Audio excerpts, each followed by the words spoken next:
우리가 함께 살펴본 하나님 말씀은 베드로후서 3장입니다.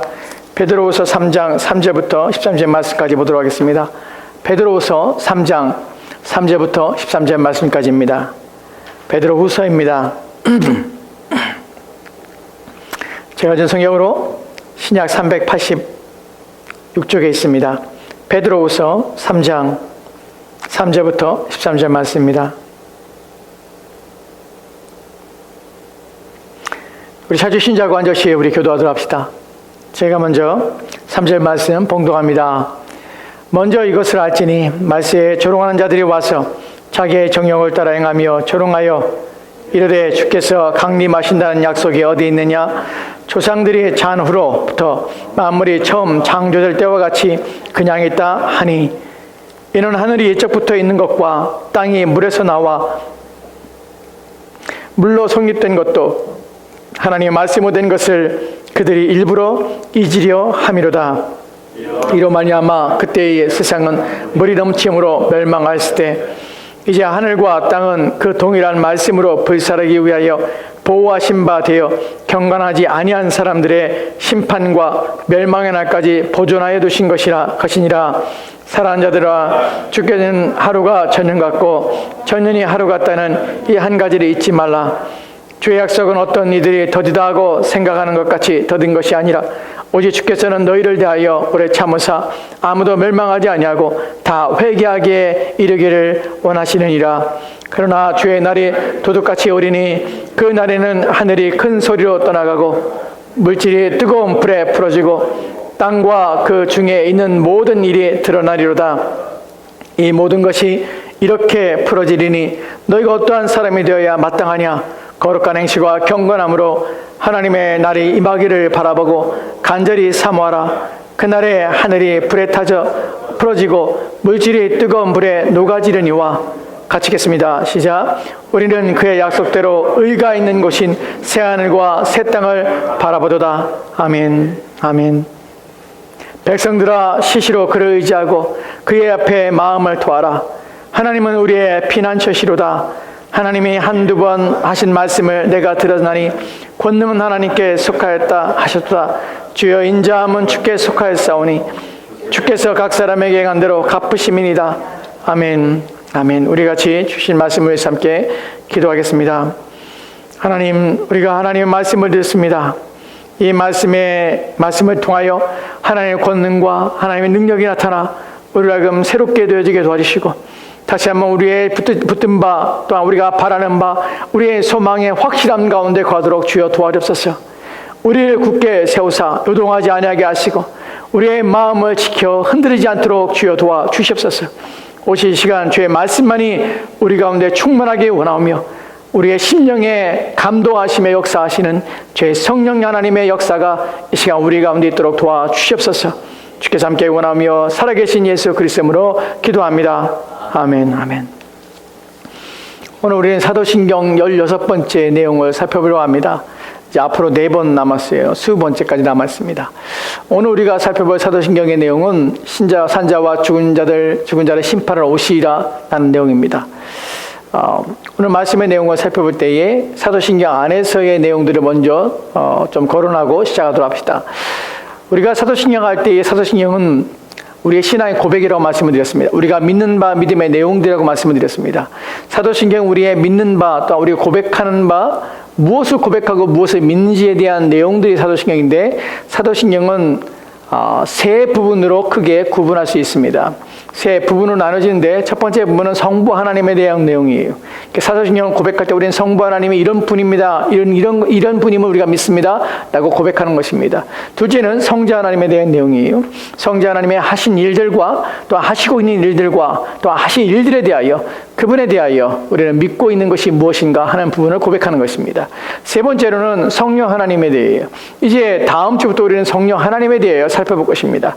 성령 하나님의 하신 일들 또한 하실 일들이 무엇인지에 대하여 우리는 지금 살펴볼 것입니다. 그리고 마지막 내용이 바로 성령 하나님의 내용들이에요. 오늘 우리가 살펴볼 내용은 성자 하나님께서 하시려고 하는 일들에 대한 아직 하신 일이 아니라 이루어질 일들에 대하여 우리는 살펴볼 것입니다. 성자 하나님의 마지막 내용들에 대하여 오늘 살펴보는 것입니다. 우리가 지난 시간에 살펴봤던 내용들 보면 예수님께서는 부활하셨습니다. 그리고 하늘에 오셨어요.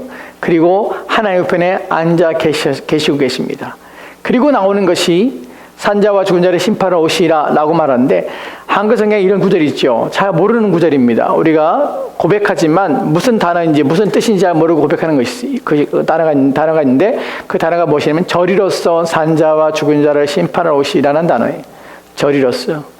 사실 이것은 생소한 단어입니다. 요즘 우리가 쓰지 않은 단어예요. 절이란 단어가, 절이로서란 말이 무슨 말인가 하는 부분이에요. 하나님 보좌 우편에 앉아 계시다가 절이로서 산자와 죽은 자를 심판하러 오신다는 것이, 절이로서, 그러니까 절이라는 것이 이게 어느 쪽을 말하나 저쪽인가 하는, 이게 도대체 무슨 말이지 하는 것이에요. 왜냐하면 이 절이라는 단어가 고어기 때문에 그래요. 옛날 한글입니다. 고어기 때문에 절이라는 말이 우리가 쓰는 것이 익숙하지 않고, 또한 그 단어의 의미에 대해서 우리는 잘 알지 못합니다. 절이라는 말은 그곳이라는 뜻이에요. 그곳. 다른 말로 하면 거기라는 의미예요. 즉, 이 문장의 의미가 어떻게 연결되냐면, 하늘에 오르사 하나님 우편에 앉아 계시다가 그곳으로부터, 그곳에서, 거기서부터, 거기로부터 라는 의미예요. 절이 그곳로서, 그곳으로부터 라는 의미가 됩니다. 즉, 하나님 우편에 앉아 계신 곳으로부터 산자와 죽은 자를 심판하러 오시라 라는 것이, 거기서부터 오시는 것이, 그 자리에 있다가 이제 오시는 것이. 이제 두 번째, 오신다는 의미를 좀 생각해 보도록 합시다. 예수님께서 오신다고 할 때에 산자와 죽은 자를 심판하러 오시는 것이에요. 이것이 오신다고 할 때의 본문에서 우리가 고백할 때의 오심은 재림을 의미합니다. 재림이라는 것은 다시 오시는 것이죠. 우리는 성경에서 예수님께서 첫 번째로 이 땅에 육신으로 이 땅에 오실 때를 우리는 초림이라고 표현을 했습니다.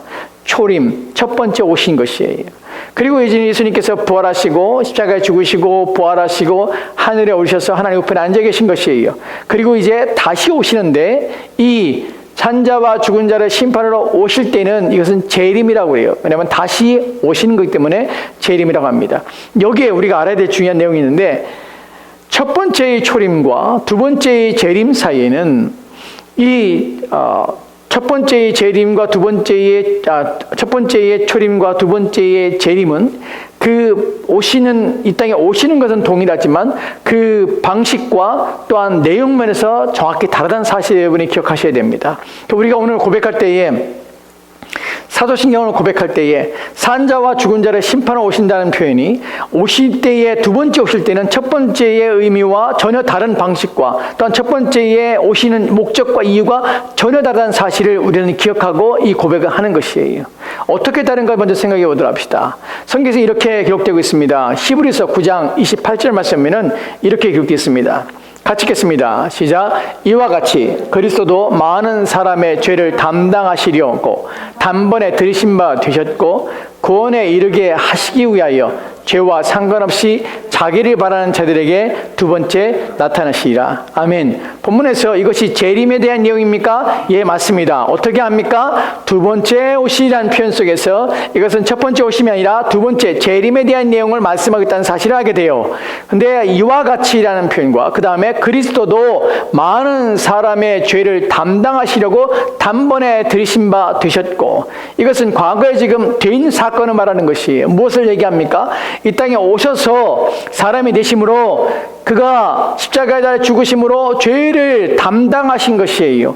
십자가에 죽으심으로 우리의 죄를 담당하시고 우리로 하여금 그 모든 죄책에서 우리를 자유케 하신 것이에요. 그 단번으로 모든 제사를 이루셔서 모든 죄를 다 사하신 것이에요.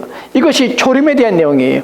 초림은 왜 오셨습니까? 십자가에 죽으심 말미암아 우리의 죄를 사하시기 위해서 이 땅에 오신 것이에요. 즉, 이 땅에 오신 목적이 십자가에 통하여 죄 사함 받는 복음을 우리 가운데 가리키며 나타내시며 복음을 전하기 위해 오신 것이에요. 그러니까 우리는 예수님의 초림을 통하여 복음을 받는 것이에요.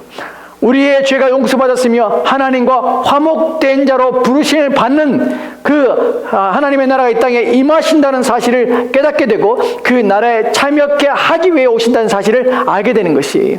그러나 첫 번째의 오심의 목적이 우리에게 복음을 전파하시고 우리의 죄를 사하셔서 하나님과 화목하게 하는 이 복된 이 일들을 위해 오셨지만, 두 번째 오심은 그 내용이 아니라는 사실이에요.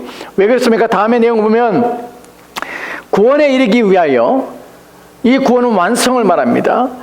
죄와 상관없이 오시는 것이. 여러분, 본문에서 왜 죄와 상관없이 오신다는 표현을 쓰냐면, 첫 번째 오실 때는 죄 때문에 오신 것이에요. 우리의 죄를 사함받게 오신 것이. 그러나 두 번째 오실 때는 이미 이루어진 것을 다시 반복하기 위해 오시는 것이 아니에요. 죄와 상관없다는 것은 다시금 십자가에 달려 죽으셔서 우리의 죄를 사하시기 위한 일들이 또 필요하기 때문에 오신 것이 아니라는 사실이에요. 그것이 바로 본문에서 죄와 상관없이 오신다는 의미예요. 두 번째 오실 때는 죄와 상관없습니다. 자기를 바라는 자에게 두 번 나타나시라. 그럼 왜 오시는 것입니까? 죄와 상관없이 오시면 왜 오시는 것입니까? 하는 부분이지요. 그 부분을 설명하고 그 부분을 이해시키는 것이 뭐냐면 이와 같이라는 말이에요. 이와 같이 예수님께서는 죄 때문에 죄를 담당하시고 단번에 죽으셔서 왔습니다. 그리고 이제 구원하기 위해서 죄와 상관없이 자기를 바라는 자들에게 두 번째 나타나시리라. 이와 같이, 어떤 것 같이? 27절 말씀 보도록 합시다. 같이 읽겠습니다. 시작. 한 번 죽는 것은 사람에게 정하신 것이요 그 후에는 심판이 있으리니. 아멘. 한 번 죽는 것은 사람에게 정하신 것입니다. 그리고 그 후에는 심판이 있습니다. 여기서 우리가 잠깐 설명하자면, 여러분 알고 있는 내용이에요. 여러분, 한 번 죽는 것은 정하신 것이요, 이 부분은 오해하면 안 돼요. 어떻게 오해합니까? 사람은 태어날 때부터, 창조 때부터 죽음이라는 것이 이미 정해져서 인간의 본질 속에 내재됐다고 착각하면 안 돼요. 하나님 우리 그렇게 지은 것이 아니에요. 하나님께서 우리를 죄 없이 지었습니다. 우리가 죽게 된 이유가 무엇입니까? 죄의 결과예요. 즉 하나님께서 우리를 죽도록 지으신 존재가 아니라 영원히 하나님과 함께하도록 지으신 받았지만, 인간의 범죄한 말미암아서 죄가 들어옴으로 인간은 그로 말미암아 사망이 죄와 함께 우리에게 들어온 것이에요. 그래서 한번 정하신 것은 무슨 말이냐면, 모든 사람은 죄 아래 있기 때문에 이 죄로 말미암아 사망이 우리 가운데 이미 달라붙어서 우리의 본질처럼 우리 가운데 있다는 사실이에요. 그래서 정해진 것이, 지금은 한 번 죽는 것은 정해진 것이에요. 왜냐하면 모든 사람은 죄 아래 있기 때문에. 근데 그 위에는 뭐가 있습니까? 심판이 있는 것이에요. 죽은 다음에 그냥 끝이 아니라 심판이 있는 것이에요. 그렇다면 이 구절이 왜 중요하냐면, 그 뒤에 있는 28절 말씀을 설명하기 때문에 그래요. 한 번 사람이 죽는 것은 정하신 것이에요. 그 위에는 심판이 있습니다. 근데 이 심판이 있는데, 심판이 있다는 사실을 어떻게 하냐면, 왜냐하면 두 번째, 이와 같이 28절 말씀에서 이와 같이 그리스도께서 사람의 죄에 대하여 죄를 담당하시고 단번에 죽으셨어요. 왜? 우리가 심판을 당하기 때문에, 그것 때문에 죄에 대해 죽으신 것이에요. 이와 같이. 그리고 어떻게 해요? 구원을 이루기 위해서, 자기를 기다린 자들을 위해서 이제 죄와 상관없이 다시 오시는 것이. 즉 우리의 죄 때문에 첫 번째 오셔야 됐고, 심판이 있기 때문에 그 심판에서 이제 벗어났기 때문에 다시 오셔서 이 심판에 대해서 이제 하나님을, 그리스도 예수를 믿지 않은 자들에게 이 심판이 그들에게 임하게 하기 위해서 다시 오시는 것이. 왜냐하면 첫 번째 오실 때 죄의 문제를 해결하기 위해서 오셨기 때문에, 그 문제 아래 들어가지 않은 자들에게 이제 하나님께서 그 후에 심판인데, 그 심판을 예수님께서 오실 때에 그 심판을 가져오시기 때문에, 이와 같이 그래서 예수님께서는 재림을 하신다는 이유입니다. 이해가 되십니까? 즉 이 본문 속에서 27절과 28절 말씀을 통하여서 우리는 무엇을 하게 됩니까? 첫 번째 예수님의 초림의 목적과 두 번째 예수님의 재림의 목적이 전혀 다르다는 사실을 알게 되는 것이에요. 첫 번째는 우리가 은혜의 주님이, 왜냐하면 우리에게 복음을 가져오기 때문에 그래요. 죄 용서함을 가져오기 때문에 우리 가운데 복된 것입니다. 두 번째 오실 때는요, 첫 번째와 다른 양상이에요. 이제는 한 번 죽는 건 정해진 것이고 그 외에는 심판이 있어요. 그래서 그 심판 때문에 예수님께서는 다시 오셔서 첫 번째의 복음의 때, 은혜의 때 복음을 받지 않은 자들이 이제 하나님의 심판과 진노 아래 있도록 하기 위해서 오시는 것이. 그래서 우리가 고린도후서에 보면은, 고린도후서 6장 2절 말씀에 이렇게 표현합니다. 바울이, 지금은 은혜의 때요. 지금은 구원을 받을 만한 때라고 말합니다. 왜 이런 표현을 쓰냐면 예수님께 오시기 전까지만 우리에게는 기회가 있기 때문에 그래요. 그리스도가 이 땅에 오실 때에 우리는 이와 같은 은혜를, 이와 같은 구원을 받을 수 있는 기회가 전혀 없게 된다는 사실을 우리가 알게 되는 것이에요. 여러분이 지금 기억할 것은 지금 우리는 초림의 때에 아직 재림이 임하지 않은 은혜의 시대에 살고 있으며 이 때에 그리스도 안에 있지 않는 자들은 주님이 오시는 그날에 하나님의 진노를 친히 받게 된다는 사실을 기억해야 되는 것이에요. 우리가 저리로서 산자와 죽은 자를 심판하러 오십니다라는 것을 믿을 때에 이 믿을 때에 우리는 무엇을 믿냐면 예수님께서 살아있는 자와 죽은 자를 반드시 심판하러 오시기 때문에 우리는 어떻게 살 것인가를 고민하며 지금은 복음과 지금은 은혜를 받는 일에 온 힘을 기울여야 한다는 사실을 기억해야 되는 것이, 그것을 우리가 고백하고 그것을 믿는 것이, 이것이 바로 성경이 말하고 있는 재림과 초림의 재림의 가장 중요한 핵심적인 내용입니다. 이제 우리가 살펴볼 내용도 있습니다. 이제 우리가 살펴볼 내용은 이제 산자와 죽은 자를 심판을 오시라는 표현 속에서 이것에 대하여 오늘 우리가 살펴볼 이 본문 속에서 이 고백이 가진 중요성이 무엇이냐면 산자와 죽은 자를 심판으로 오시라는 것을 믿는 자들과 믿지 않는 자들이 어떻게 되는가 하는 부분이에요. 믿지 않는 자들은 왜 그것을 믿지 않게 되는가 하는 부분이에요. 믿는 자들은 어떻게 그들의 삶들이 영향을 받냐는 것이에요. 이 부분을 좀 더 집약적으로 여러분에서 요약적으로 설명하면 이런 의미입니다. 산자와 죽은 자를 심판으로 오시라, 나는 그것을 믿습니다라고 우리가 사도신경을 고백할 때에 그 믿는다는 고백은 우리로 하여금 어떤 영향력을 행사하고 효과를 발휘하는데, 그것은 하늘로부터 오는 효과가 아니라 우리 내면에서 이 복음, 이 말씀에 대하여 우리가 믿을 때에 우리 내면의 어떤 상황과 환경을, 우리의 마음에 대한 변화, 우리의 삶에 대한 자세, 태도들에 영향을 미친다는 것이에요. 이것을 믿지 않는 자들이 산자와 죽은 자를 심판하러 오시라는 사실을 믿지 않게 되면 반드시 믿지 않는 영향력을 나타냅니다. 믿지 않는 것이 드러나게 돼요. 그 다음에 삶의 모습 속에서 반드시 나타나게 되어 있습니다. 믿는 자 또한 반드시 나타나게 되어 있어요. 그러니까 어떤 면에서는 산자와 죽은 자를 심판하러 오시라는 것이 어떤 면에서는 신앙의 신자됨의 어떤 그 신앙을 분별할 수 있는 시금석이 된다고도 할 수 있습니다. 그렇다면 산자와 죽은 자를 심판하러 오신다는 것을 예수님의 재림에 대하여 믿지 않는 자들부터 성경이 이렇게 말하고 있는 것들, 왜 믿지 않는가, 그들은 어떤 삶을 사는가 하는 부분들부터 살펴보도록 합시다. 오늘 우리가 우리가 함께 읽었던 베드로 후서 3장입니다. 베드로서 3장 3절과 4절 말씀이 이렇게 기록되어 있습니다. 같이 읽읍시다. 시작. 먼저 이것을 알지니 말세에 조롱하는 자들이 와서 자기의 정욕을 따라 행하며 조롱하여 가로되 죄에 강림하신다는 약속이 어디 있느냐. 조상들이 잔으로부터 만물이 처음 창조될 때와 같이 그냥 있다 하리니. 아멘. 지금 우리가 살펴볼 것은 재림에 대하여 믿지 않는 자들이 말하는 것이에요. 그 부분을 말할 것이에요. 왜 그런지, 그들이 어떤 일을 당하게 될지를 지금 살펴볼 것이에요. 우리가 이 부분을 살펴볼 때 주의할 점은 이 사람들이 불신자들이 아니에요. 이것이 두려움이에요. 목회자들에게 있어서 가장 어려움이 있다면 교회 안에 있는 불신자들이에요. 이 사람들은 뭐 하는 사람이냐면 재림 믿지 않아요. 근데 교회 안에 있어요. 어떻게 알 수 있을까? 이 사람들이 교회 안에 있다는 것을. 먼저 이것을 알지니, 지금 베드로가 이 글을 쓰면서 우리 가운데 먼저 이것을 알지라는 표현을 써요. 먼저 이것을 안다는 것은 경고예요. 너희가 반드시 알아야 한다는 것이에요. 너희가 반드시 이러한 일이 있을 것이라는 것을 내가 너에게 경고하고 내가 너에게 주지시킨다. 너희들은 이러한 일이 있을 거에 대해서 내가 너에게 알리고 있으니까 그 사실에 대하여 생각해. 그것이 일어나면 그래, 일어난다고 했지, 맞아, 이런 일이 있을 거야 라고 너희들은 그렇게 이해해야 돼. 깜짝 놀라거나 또한 일에 대하여 왜 그렇지 의문을 붙거나 하지 마. 왜냐하면 이 일이 일어날 거니까. 이것을 알지. 말세에, 지금 말세는 언제입니까? 예수님께서 부활하고 승천하신 후부터 예수님이 재림할 때까지 지금 말세예요. 지금은 은혜의 때예요. 지금은 이제 복음을 들어야 할 때예요. 지금 우리는 말세에 살고 있는 것이에요. 이 말세에 어떤 일이 일어나냐면 조롱하는 자들이 일어난다는 것이에요. 조롱이란 말은 비웃는 것이에요. 비웃으면 멸시하는 것이에요. 우습게 여기는 것이에요.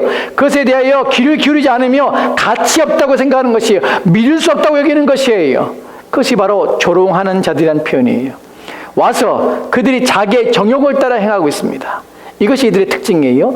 자기의 정욕을 따라 행하면서 조롱하여 가로되, 뭐라고 합니까? 주의 강림하신다는 약속이 어디 있느냐? 강림이란 말이 재림이에요. 예수님께서 재림한다는 말이 어디 있느냐? 그 약속이 어디 있냐고 해요. 그리고 하는 말이 조상들이 잔으로부터 만물이 처음 창조될 때와 같이 그냥 있다. 여기서 우리는 특징을 살펴보게 됩니다. 어떤 조롱하는 자들이 그들이 만물이 처음 창조될 때부터 그냥 있다라는 표현과 주의 강림하신다는 약속이 어딨냐라는 표현 속에서 우리 이들이 교회 밖에 있는 사람들이 아니라는 사실을 알게 되는 것이에요. 불신자들이 이런 사실도 몰라요. 주님께 초림했다는 것도 모르고 주님께 재림하는 사실도 약속도 몰라요. 근데 이들은 주님께서 강림하신다는 약속이 어디 있느냐, 주님께 재림한다는 약속이 어디 있냐라는 것을 재림이라는 말과 주님께서 강림, 이 약속이라는 표현들 속에서 이들은 이미 그런 사실들을 알고 있다는 것이에요. 또 만물이 창조했다는 사실도 알고 있어요. 그런데 이들은 믿지 않습니다. 그 약속이 이루어졌냐? 이루어지지 않고 있지 않냐? 하는 부분이에요. 여기서 우리는 이들이 가지고 있는 첫 번째 특징이 무엇이냐면 정욕을 따라 행한다는 것이. 자기의 정욕을 따라 행해요. 여러분, 정욕을 따라 행한다는 말을 우리 이런 표현들을, 이런 단어들을 우리는 좀 어려워합니다. 그리고 이게 추상적인 의미처럼 보여서 우리는 해석하기가, 구체적으로 생각하기가 좀 어렵죠. 몇 가지 설명을 드릴게요. 정욕이란 말은 표현을 쓸 때 사실은 성경에 육신이라는 표현을 쓰기도 합니다. 성령의 소욕과 육신의 소욕, 즉 우리가 죄된 우리의 본성에 따라서 우리 마음에서 나오는 것이에요. 성령의 소욕과 반대되는 것이에요. 여러분, 성령의 소욕과 그럼 육신의 소욕이 뭐가 다릅니까? 어떤 면의 차이가 있습니까? 로마서 6장에 보면 5절부터 시작해서 6절, 7절, 8절 말씀에 6절, 7절, 8절 말씀에 이런 표현들이 있습니다. 육신에 속한 자는 육신에 쫓는 자는 육신의 생각을, 영에 속한 자는 영의 생각을 하나니, 육신의 생각은 어떻게 해요? 사망이요, 영의 생각은 생명이라. 육신의 생각은 어떻게 합니까? 육신의 생각은 하나님과 원수가 됩니다. 그리고 하나님의 법에 순종하지 못해요. 또한 뭐라고 말합니까? 육신의 생각은 하나님을 기쁘시키도 못해요. 이것이 로마서 8장 6절, 7절, 8절에 있는 내용들이에요. 육신은 무엇을 합니까? 정욕을 따라 행하며 라는 표현 속에서 이들은 육신을 따라 사는 자들이에요. 그 어떻게 합니까? 성령의 생각을 따르지 않아요. 이들이 나타나는 특징이 무엇입니까? 이들은 하나님을 기쁘시키도 할 수 없습니다. 그 다음에 하나님의 법에 순종하지 못해요. 하나님과 원수가 됩니다. 이 모든 표현 속에서 육신이라는 것, 정욕이 가지고 있는 말은 무엇이냐면 자기의 본성에 따라 산다는 의미 속에서 우리는 하나님과 전혀 관계없는 삶을 살며 하나님을 두려워하지도 않을 뿐만 아니라 또 하나님의 법에 순종하려고 하지도 않을 뿐만 아니라 그것에 귀담아 듣고 그것에 따라 자신의 삶에 하나님의 말씀에 영향력을 받아 살려고 하지 않는다는 것이, 이것이 정욕을 따라 행한다는 의미 속에 담겨진 의미예요. 신앙과 또한 믿음에 대하여 하나님 말씀에 대하여 귀담아 듣지 않을 뿐만 아니라 자신의 삶의 방식은 자신이 원하는 대로 살아요. 하나님을 기쁘시게 하지 못한다는 것은 누구를 기쁘게 하고 사는 것입니까? 자신을 기쁘게 하는 삶이에요. 즉 정욕을 쫓아 행한다는 것은 내 마음에 드는 대로 나를 기쁘게 하는 일에 온 힘을 기울이는 것이, 내가 즐거워하는 일에 온 힘을 기울이고 내가 만족하게 하는 일에 온 힘을 기울이고 내 눈에 기뻐하는 일들을 행한다는 것이에요. 하나님을 기쁘시게 하지 못하며 하나님의 법에 순종하지 못한다는 것은 순종하지 못하는 것이에요. 이 할 수 없다는 사실은 그들은 누구의 법에 순종하냐면 자기의 법에 순종하는 것이에요. 이 자기의 법에 순종한다는 의미 속에서 우리가 이들의 마음과 이들의 생각들을 살펴볼 때에 이들은 자기가 정한 것, 자기가 원하는 것을 행하며 그것을 추구하며 사는 것입니다. 이 부분을 좀 더 설명하기 위해서 그 다음에 나오는 내용들이 이 부분을 좀 더 설명해요. 만물이 처음 창조될 때와 같이 그냥 있도다. 이들은 무엇으로 주님의 강림에 대하여 그 약속이 어디 있느냐고 표현하며 물으며 그것이 있지 않지 않느냐, 그것이 거짓말이지 않느냐, 그것은 이루어지지 않을 거야 라고 비웃으며 조롱하게 됩니까? 어디서 하냐면 만물이 처음 창조될 때와 그냥 있다는 것이, 이들은 무엇을 보고 하냐면 그리스도께 하나님께서 우리가 주신 약속의 말씀이 아니라 만물을 보고 판단하는 것이, 즉 이들의 가치관, 이들의 눈, 이들의 생각 속에 담겨져 있는 이들이 무엇인가를 판단하고 평가하며 옳고 그름에 대해 기준이 된 것은 뭐냐면 만물이에요. 즉 이들은 이 물질 세계에 묶여 있으며 물질 세계를 통하여서 이들은 판단하고 생각하고 이해한다는 것이, 이것이 가지고 있는 것을 정의하면 세속성이에요. 세속성이라는 것이 무엇이냐면 눈에 보이지 않는 것에 대하여 인정하지 않는 것이, 그리고 그들은 눈에 보이는 것만 인정하는 것을 세속성이라고 그래요. 세속성이란 말을 우리는 세속적이다라고 할 때에 돈을 탐하고 돈을 벌기 위해서 애를 쓰고 또한 물질 뭐를 사놓고 소유하고 이런 것들만 우리는 세속성이라고 생각하지만 그렇지 않아요. 여러분 교회 다니면서 신앙생활하면서 세속적일 수 있어요. 어떻게 해요? 눈에 보이지 않는 것을 인정하지 않는 것이, 즉 하나님의 말씀하신 것을 인정하지 않아요. 그들은 오직 신뢰하는 것이 눈에 보이는 것이, 그것에만 가치를 두는 것이. 그래서 이 땅에서 나를 안전하게 해줄 것은 내가 쥐고 있는 물질들, 내가 의지하는 것은 내가 행하고 내 능력, 내 힘, 내 지혜, 또한 내가 소유하고 있는 것들. 그 이 땅에서 어떻게 하면 평안하게 살까? 이 땅에서 어떻게 하면 안전하게 살까? 그것에 매여 묶여 사는 것이, 이것이 세속성이에요. 지금 정욕을 따라 행한다는 것은 바로 이 세속성을 가지고 산다는 의미입니다. 그렇다면 이제 그 다음의 내용들을 살펴볼 것인데 5절 6절 말씀인데 여기만 이런 구절도 있습니다. 같이 읽읍시다. 시작. 이는 하늘이 예적부터 있는 것과 땅이 물에서 나와 물로 성립한 것도 하나님의 말씀으로 된 것을 저희가 불어 잊으려 함이로다. 이로 말미암아 그때 세상은 물에 넘침으로 멸망하실 때. 아멘. 지금 우리가 3절 4절 말씀에서 말세에 조롱하는 자들이 있다고 합니다. 무엇에 대하여?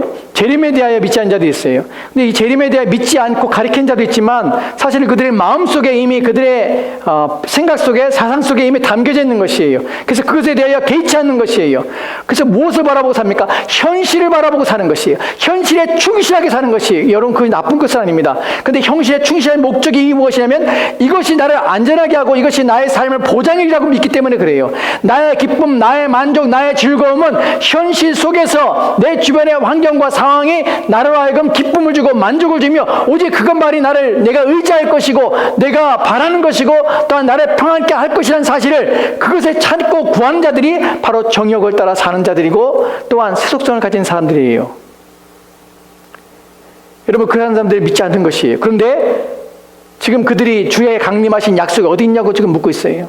마음으로 보니까 그렇지 않다는 것이에요. 모든 것이 그들이 있지 않는 것이에요. 그것에 갇혀 있는 것이에요. 눈에 보이지 않는 것에서 인식하지 않는 것이에요.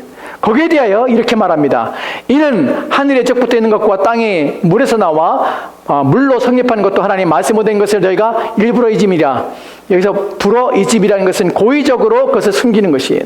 어디에서요? 자기의 생각과 마음에서 감춰버리는 것이. 그들은 지금 뭐라고 말합니까? 만물이 창조된 이래 라는 표현을 써요. 하나님이 창조했던 사실을 그건 들었어요. 하지만 그것이 지금 그들이 있기 때문에 주의 강림하신 약속은 이루어지지 않는다고 생각하는 것이에요. 근데 지금 이렇게 베드로는 이렇게 말합니다. 그래 너희들이 생각할 때 주의 강림하신 약속이 어디 있느냐? 그 말씀이 어디 있느냐? 말씀이 이루어졌느냐? 안 이루어지지 않느냐? 그것은 이루어지지 않을 거라고 말하지만 그러나 생각해봐라. 만물이 창조되었지만 그 창조될 때 생각해봐라. 예적부터 하늘이 있었고 또한 물은 땅이 물에서 나왔고 성립된 것도 다 무엇으로 성립된 것이냐? 하나님 말씀으로 된 것이 아니냐? 너희들이 주의 약속이 어디냐고 주의 강림하신 약속이 어디냐고 묻지만 너희들이 지금 만물이 창조된 것처럼 그러나 그 창조되어 있다고 하지만 그것이 그들이 있다고 말하지만 생각해보라. 모든 것은 창조될 때부터 옛적에 그 모든 것이 그들이 있지만 하나님이 창조할 때 땅과 물에서 땅을 어떻게 창조했느냐? 물에부터 땅을 이끌어내시고 하나님 창조한 것이 아니냐? 그것이 무엇으로 되어 있느냐? 말씀으로 된 것이 아니냐? 너희들이 말씀이 어딘다고 하지만 그 말씀으로 세상이 창조되었고 또한 그 다음에 나는 것처럼 이로 말미암아 그때 세상은 물에 넘침으로 멸망하니라. 무엇을 해요? 말씀으로 그때 세상도 물로 멸망한 것이 아니냐? 지금 너희들이 그 말씀이 어디냐고 하지만 그 말씀이 이 일을 행하셨고 그 일들이 이루어질 것이라는 것을 지금 베드로가 지금 증언하는 것이, 하나님 말씀이 어디 있느냐? 주의 강림하신다는 약속 그 말씀이 어디 있느냐? 이루어지냐? 이루어질 것이라는 것이.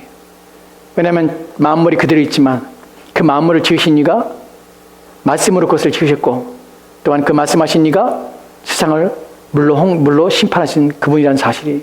그래서 7절 말씀이 이렇게 말하는 것입니다. 같이 봅시다. 시작. 이제 하늘과 땅은 그 동일한 말씀으로 불사르기 위하여 간수하신 바 되어 경건치 아니한 사람들의 심판과 멸망의 날까지 보존하여 두신 것이니라. 아멘. 이제 하늘과 땅은 그 동일한 말씀으로.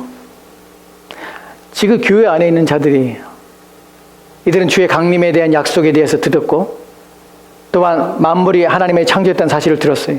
하지만 믿지 않는 것이, 그들이 이루어지지 않을 것이라고 말하는 것이, 하지만 하나님께서 만물을 창조하신 것처럼, 말씀으로 창조하신 것처럼, 말씀으로 세상을 홍수가 나게 하시고, 그것도 하나님께서 하신 일이고, 또 이와 같이 이제 하늘과 땅과 그 동일한 말씀으로 불사르기 위하여 간수하신 바 되어 경건치 아니한 사람들의 심판과 멸망의 날까지 보존하여 두신 것이라.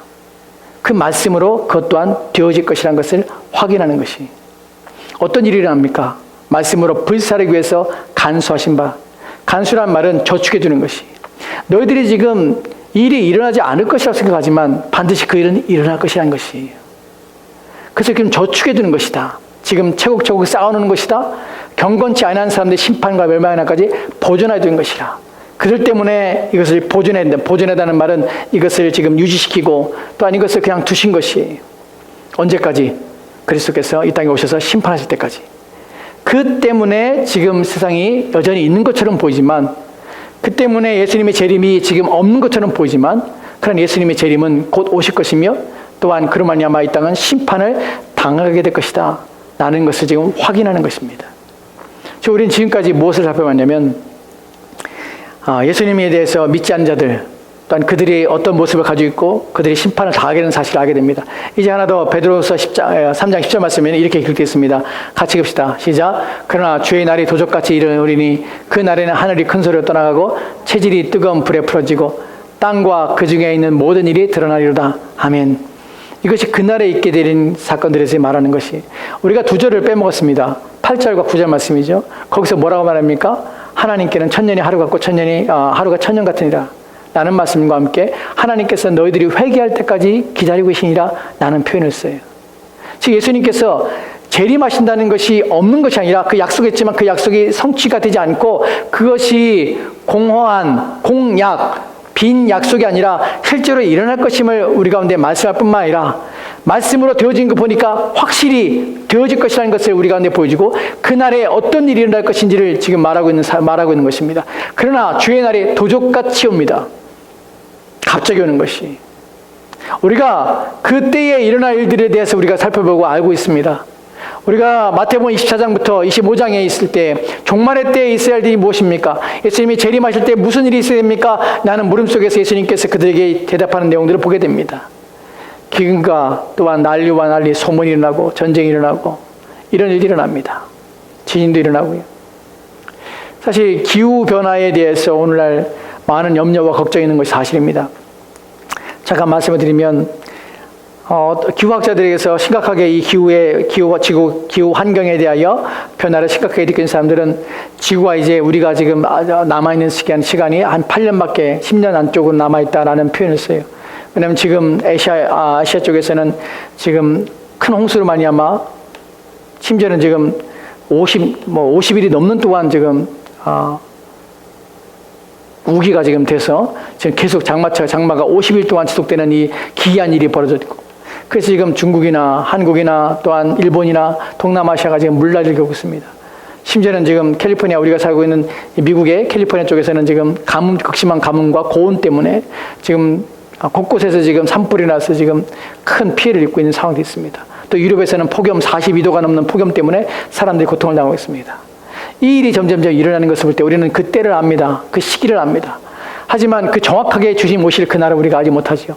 도적과 같이 임하는 것이, 그날 올 때에 어떤 일이 벌어지면 그날에 하늘이 큰 소리로 떠나갑니다. 떠나간다는 말은 사라진다는 것이에요. 그리고 체질이 뜨거운 불에 풀어지고, 체질이란 말은 세상을 구성하는 재료예요. 그 재료들이 뜨거운 불에 풀어지고 해체가 되는 것이, 해체되고 땅과 그 중에 있는 모든 것들이 드러나리라. 그래서 성경 요한계시록 21장에 보면 이런 표현을 쓰죠. 새 하늘과 새 땅을 얘기할 때 이런 표현을 씁니다. 옛 하늘과 옛 땅이 사라지고 없어지는 것이, 그리고 새로운 새 하늘과 새 땅이 임하게 되는 것이, 2장부터서는 하늘부터 내려오는 새 예루살렘이 임하는 것을 우리가 보게 됩니다. 이런 것들이 하나님께서 그리스도의 재림 전에, 또 재림일 때 일어나는 사건들이에요. 우리가 저리로서 산자와 죽은 자 심판을 오시라는 말을 고백할 때에 우리는 이러한 그리스도의 심판과 그리스도께서 오실 때에 우리는 진노와 또한 믿지 않는 자들, 불신자들에게 임할 큰 재앙이 있다는 사실을 성경을 통하여 확인하게 되는 것입니다. 근데 우리에게 이게 당한 일이냐? 그렇진 않아요. 우리에겐 첫 번째 경고가 무엇이냐면 지금 우리 은혜의 때에 있고 지금은 하나님 말씀으로 우리의 삶들에 대하여 우리를 부르심 앞에 우리가 온전히 서 있어야 될 때라는 사실을 우리는 고백하는 것이에요. 그때가 지금이라는 사실을 기억하는 것이에요. 이제 우리가 살펴볼 내용은 마지막 내용들입니다. 이 내용 속에서는 지금은 어떻게 살 것이냐 하는 부분이에요. 이 내용에서 베드로는 이렇게 우리 가운데 권면하고 있는 것을 보게 됩니다. 베드로후서 3장 11절 13절 말씀이에요. 같이 읽도록합시다. 시작. 이 모든 것이 이렇게 풀어지리니 너희가 어떠한 사람이 되어야 마땅하니요 거룩한 행실과 경건함으로 하나님의 날이 임하기를 바라보고 간절히 사모하라. 그 날에 하늘이 불에 타서 풀어지고 체질이 뜨거운 물에 녹아지려니와 우리는 그의 약속대로 그의 거하는 바 새하늘과 새 땅을 바라보도다. 아멘. 여기 보면 이 모든 일이 이렇게 풀어지리니, 모든 것이 이렇게 풀어지리니 해체가 되는 것입니다. 그때 그럼 너희가 어떠한 사람이 되냐 마땅하니요. 사실은 우리가 산자와 죽은 자를 심판하러 오시리라 믿습니다 라는 것을 고백할 때에 우리 스스로 무엇을 느끼게 되냐면, 그렇다면 우리가 이러한 것을 믿고 이러한 것을 우리가 안다면 그럼 우리는 어떠한 사람이 되어야 하는 것이 마땅한가 하는 것을 우리 스스로 고민해야 되는 것이에요. 우리는 복음을 경험했고 또한 복음 안에 들어와 있습니다. 예수를 통하여 첫 번째 재림의 목적이 우리 가운데, 첫 번째 초림의 목적이 우리 가운데 실현되었고 이제 이루어졌다면 이제 우리가 재림을 바라보는, 재림이 있을 것이라는 것을 확신하는 상태에서 우리는 우리에게 무엇을 고백하며 어떠한 삶을 살아야 되는 마땅한가 하는 것 날마다 스스로 우리 자신에게 묻고 또한 우리 스스로 어떻게 살 것을 고민하며 사는 것이 지금 우리가 재림을 맞이하며 준비하는 자의 삶의 자세요, 또한 마음의 태도인 것입니다. 여러분, 어떠한 삶을 사는 것이 마땅합니까? 우리는 어떠한 사람이 되어야 하는 것이 마땅합니까? 여기서 우리는 두 가지 내용, 중요한 내용들과 또한 그 다음에 두 가지 또 중요한 설명들을 보게 됩니다. 첫 번째 내용은 이것이에요. 그 본문입니다. 거룩한 행실, 그 경건함이에요. 거룩한 행실입니다. 아까 우리가 살펴봤던 재림에 대하여 부정했던 사람들이 가지고 있는 것이 무엇입니까? 그들이 가지고 있던 것은 정욕에 따라 행하는 것이 반대된 내용입니다. 거룩한 행실을 하는 것이, 거룩한 마음을 갖는 것이 아니에요. 거룩한 생각을 갖는 것이 아니에요. 거룩한 행실을 하는 것이에요. 거룩하다는 것은 구별되는 것입니다. 종말의 때에 살아가는 신자의 모습은 세상 사람들과 전혀 다른 가치관과 전혀 다른 삶의 방식을 요구하고 또한 그 삶대로 살아가는 자들입니다. 그래서 그들의 삶의 방식은 달라요. 똑같은 매일의 패턴 속에 살아가지만 그들의 목적과 의도와 또한 살아가는 방향과 또한 살아가는 내용이 다릅니다. 그들은 이 땅에 살면서 이 땅의 것에 가치를 두고 또한 이 땅에 되어지는 것들, 우리의 주변에 있는 것들에 마음을 두고 그것의 마음을 뺏겨 그것의 평안과 또 안정을 취하려고 하지 않습니다. 우리는 위를 바라보며 그리스도를 바라보고 사는 자들입니다. 우리는 구별되어서 이 모든 것들이 하나님께 속해 있으며 이 모든 건 잠시 가 있다가 사라질 것을 압니다. 우리의 마음은 정하여서 이 부정한 것들과 불의한 것들과 잠시 이 땅에 있을 것들에 우리의 마음을 빼앗겨 살지 않습니다. 그것들을 우리가 사용하고 또한 그것들을 이용하여 살지만 그것들은 우리에게 위로를 주거나 기쁨을 주거나 만족을 주는 조건과 어떤 내용들이 아님을 우리는 압니다. 우리는 오직 경건과 거룩함에 속한 것들을 기뻐하며 오직 하나님과 그분과 함께 있는 것들을 기뻐하며 즐거워합니다. 우리의 마음속에서는 하나님의 기쁨이고 즐거움이며 우리의 모든 위로와 또한 모든 평안은 하나님께로 오므로 압니다. 그래서 우리의 살아가는 내내 우리는 하나님과 동행하며 그분을 다 함께 사는 것이, 그들의 모습 속에서는 그리스도의 형상의 모습이 드러나며 또한 그리스도 앞에서 사는 것처럼 또한 그리스도와 더불어 사는 것처럼 그들의 말과 행실과 그들의 마음속에서는 그리스도의 닮음이 나타납니다. 그것이 경건 또한 거룩한 행실 속에 살아가는 그리스도인들이에요. 이 사람들의 또 다른 특징이 있는데 무엇이냐면 하나님의 날이 임하기를 바라보고 한다는 것이, 바라보다는 것은 기대하는 것이에요. 본문에서 바라본다는 것은 특별한 의미를 가지고 있는데 이런 의미를 가지고 있습니다. 마음이 하나님께로 기울어지는 것이. 여러분, 종말에 살아가는 데 있어서 참된 신자는 그 마음이 하나님께로 기울어집니다. 이것이 얼마나 중요한지 몰라요. 여러분 마음은 어디로 기울어져 있습니까? 여러분 생각은 어디로 기울어졌습니까?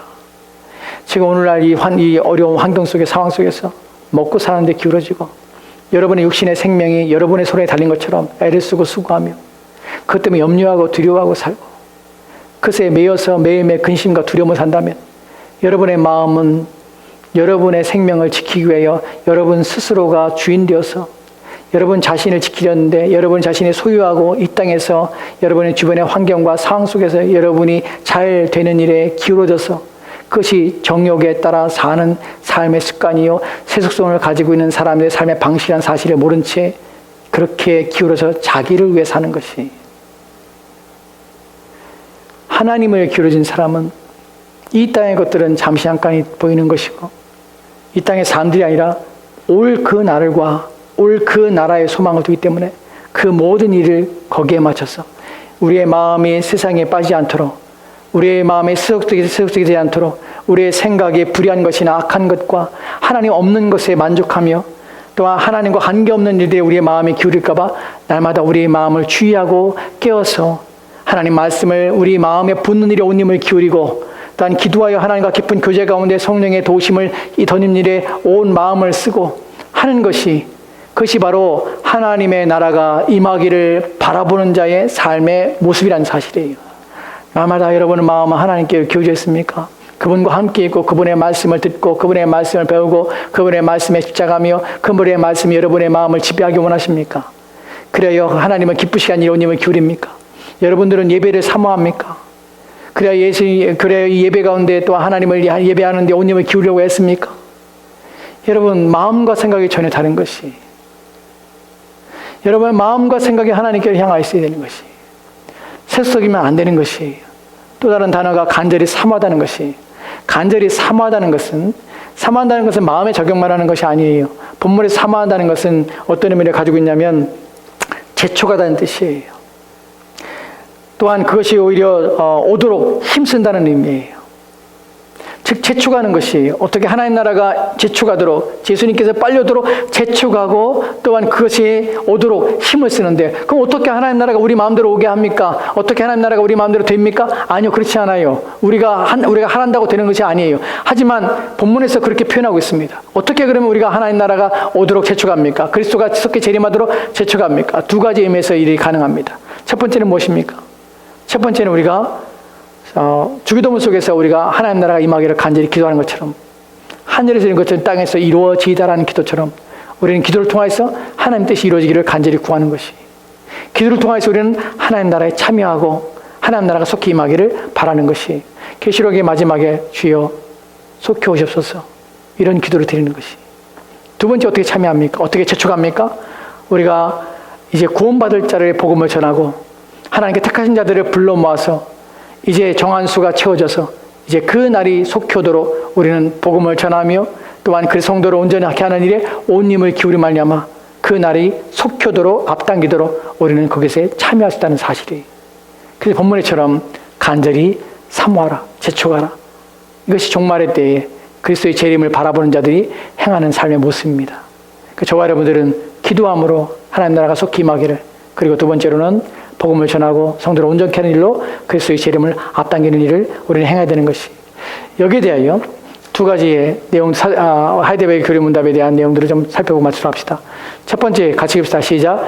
내가 어떠한 슬픔과 핍박을 당하더라도 전에 나를 대신하여 하나님의 심판대 앞에 서시사 내게 행한 모든 저주를 제거하신 바로 그분이 심판자로서 하늘로부터 오시기를 머리들어 기다립니다. 아멘. 산자와 죽은 자를 심판을 오시리라 라는 것이 무엇을 담고 있습니까? 라는 것에 대하여 하이데베르 교리문답이 가리키는 것이 무엇이냐면 내가 어떤 슬픔과 핍박을 당하더라도 어떻게 해요? 하늘로부터 오시기를 머리들어 기다립니다. 기다리는 것이. 근데 여기에 중간에 뭐가 있습니까? 슬픔과 핍박을 당하는데 그때 우리는 무엇을 해야 됩니까? 그때 우리는 전에 나를 대신하여 하나님의 심판대 앞에 서시사 내게 임한 모든 저주를 제거하신 바로 그분이 심판자로서 그분이 심판자는 사실을 믿고 위로를 받는 것이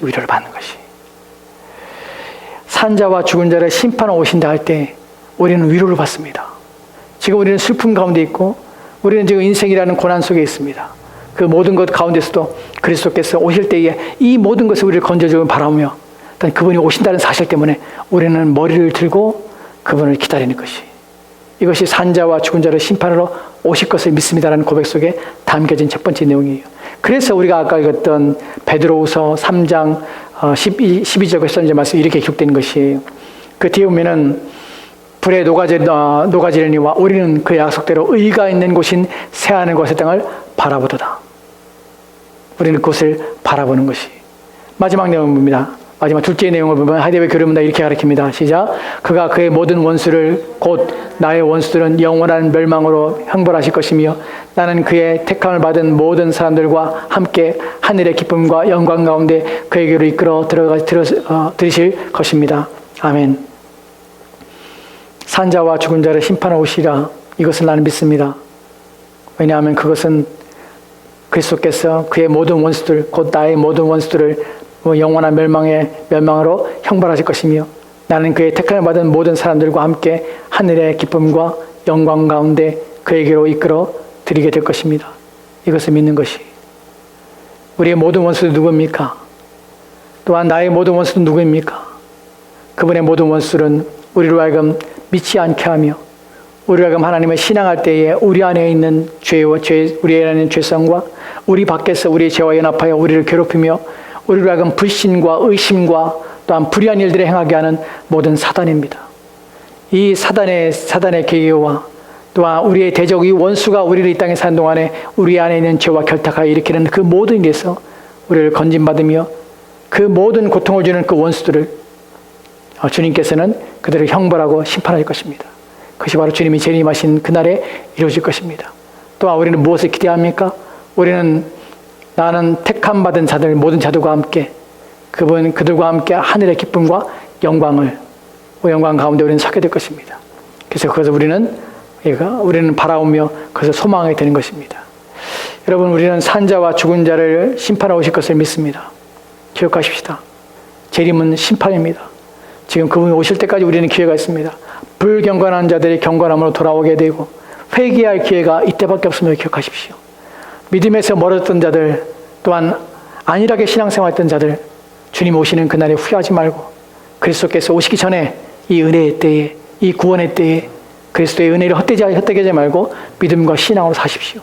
또한 그리스도의 재림을 바라보는 여러분들, 그리스도의 재림을 바라봐 여러분의 삶 속에서 경건함과 또한 거룩한 생활로 오직 오실 그 나라를 바라보고 그 나라를 사모하며 기다리며 오늘 우리에게 당한 슬픔과 우리에 당한 고난을 이겨내며 믿음으로 승리하는 저와 여러분이 되었으면 좋겠습니다.